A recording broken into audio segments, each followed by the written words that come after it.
By now I had wanted to publish a full review of Silent Hill F, my thoughts on the entire game, because I did complete it almost a week ago. But with this game, something I've found is that completing it for a first playthrough isn't necessarily the end of the game, and also is not really even scratching the surface fully of what the game has to offer. Because this game probably has, at least in my experience of playing them, one of the most robust and interesting New Game Plus modes in the Silent Hill franchise.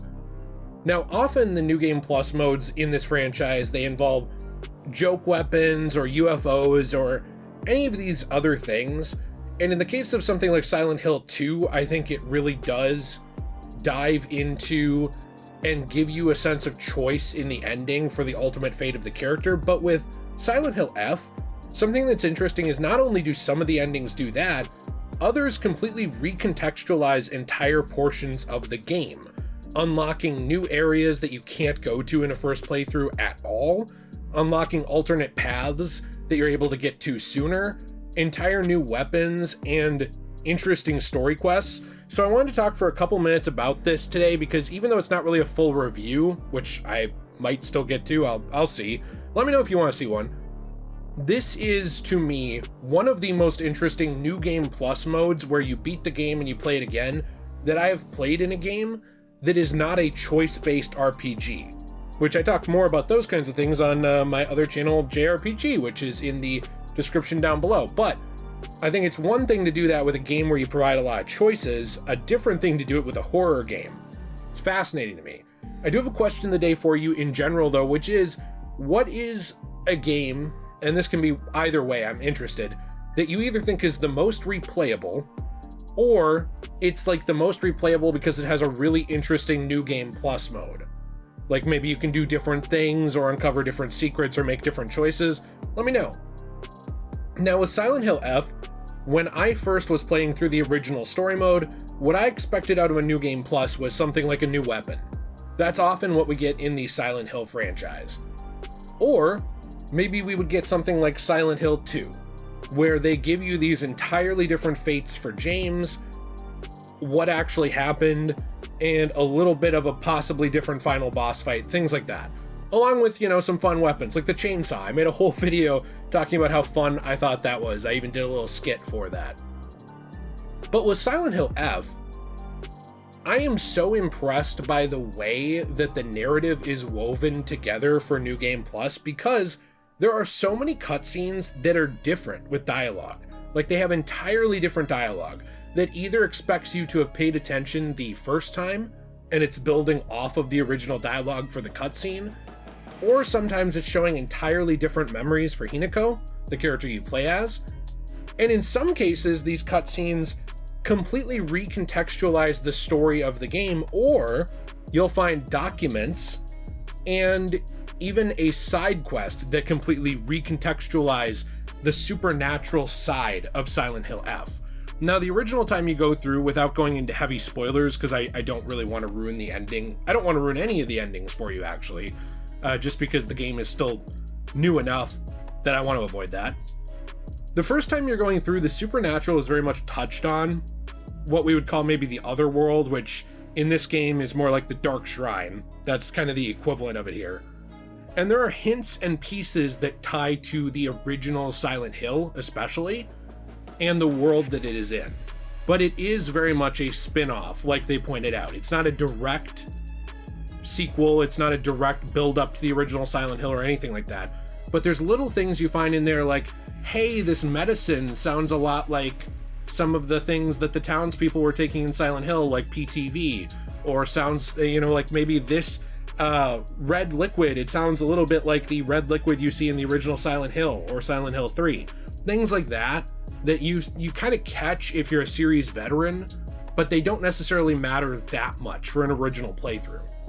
The playthrough I've been doing, though, has focused very much on an object called the Sacred Sword, and that Sacred Sword ties very much into the town's mythology, the mythology of the spiritual side of the game, and the mythology of the supernatural side of the Silent Hill universe in general.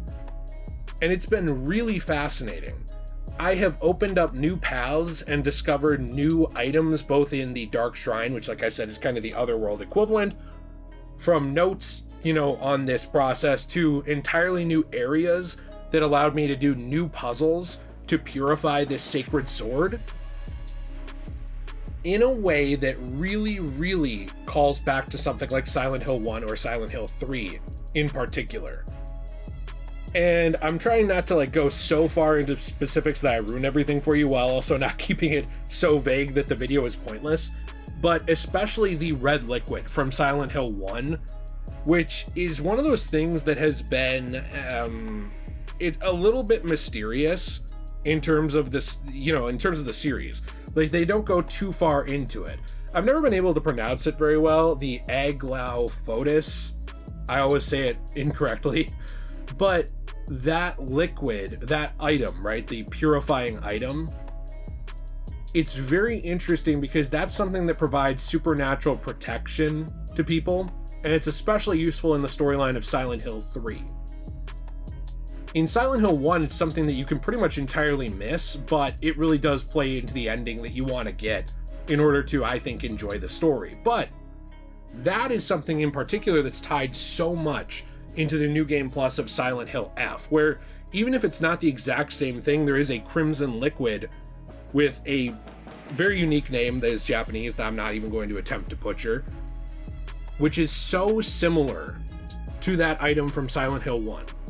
And the Sacred Sword, the idea of an object that can be used to purify and fight evil, again, very similar to it, but there's an entire subquest that you have to go on in order to get it, where you're going to these shrines, you're finding items, you're offering these items up, finding lore tidbits throughout, finding out a story of essentially a heretic to the town's faith who renounced the faith, renounced the belief in I believe it's pronounced Inari, the fox god.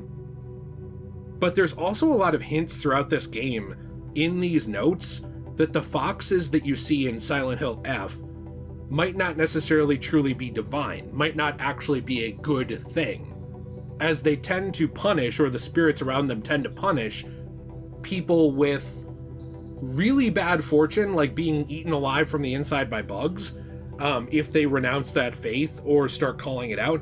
And there's a whole storyline you find in this game about a heretic who rejected that faith, and essentially the fate that happens to him, the research he does on this very, very, I would say concerning religious belief. But there are actual beliefs in spirits like this, especially in Shintoism. I would say they're not necessarily nearly as nefarious in real life Japan, but it's so fascinating to see a New Game Plus that ties together the story of the original playthrough while adding context that makes it completely different, diving more into that supernatural side, allowing you to have a weapon that's entirely different. You can play the game different ways with that sacred sword. If you choose to purify it through this red liquid, this whole crimson water puzzle and all these different things, the sword is different than if you choose not to purify it and allow a certain spirit to stay inside of it, which also ties into the town's lore with a water dragon, soldiers fleeing from battle, attempting to essentially establish a foothold in this region and hide out from the armies around them, and how this creates a mythology. And there's so many things that have me asking questions in this, is the god of Silent Hill, the one from the town that the Order worships, similar in origin to things like the spirits in Japan during this time in this universe, where, they're not necessarily good, or maybe some of them are and some of them aren't. It's so cool to have a game that has me recontextualizing and asking questions about the entire series while not turning it on its head and not disrespecting it. That's something very difficult to do if you create a new thing and tie it into something that's older. And I'm just so impressed here that they were able to do that. And this is a game that I recommend that somebody plays through at least twice. But I would say that you kind of might want to use a walkthrough for the Sacred Sword puzzle if you do it, because it's so easy to progress through the game and lock yourself out of it. You have to find these things as you go, these shrines, find these items as you go, and offer them up at the right times. But it's been so rewarding, and I find myself really feeling like I would have missed out on this game if I had just played it once. I'm so glad I didn't review the game after just one playthrough. I'm not knocking people who did, but I saw so many people who played the game once and they didn't enjoy parts of it, or they thought it was too vague or things like that. And I feel like this second playthrough, diving into that lore of Silent Hill, getting into the spirits, the water dragon, all these different things, and the foxes, it still has me scratching my heads. I feel like I have multiple at this point. I have to grow them to understand the story. It still has me thinking about the deeper meaning behind this and how Hinako ties into it. There have been so many notes I found as well about the marriage into godhood that are so interesting. Almost like the Greek idea where you would have a god or a deity find a human fascinating. Like I believe Hades and Persephone was human, I believe. Things like that. There's a lot of that in the game too. But regardless, even entering some of the final parts of the game and having entirely different conversations with characters, noticing that the game almost plays off of a fourth wall break where it expects you to know what happened the first time, I've really enjoyed it. I don't think I've enjoyed a New Game Plus quite this much since something like maybe Dark Souls 2, where there were entirely different items hidden throughout the world and new armor and new rings and things like that. That's what this reminds me of, but on steroids.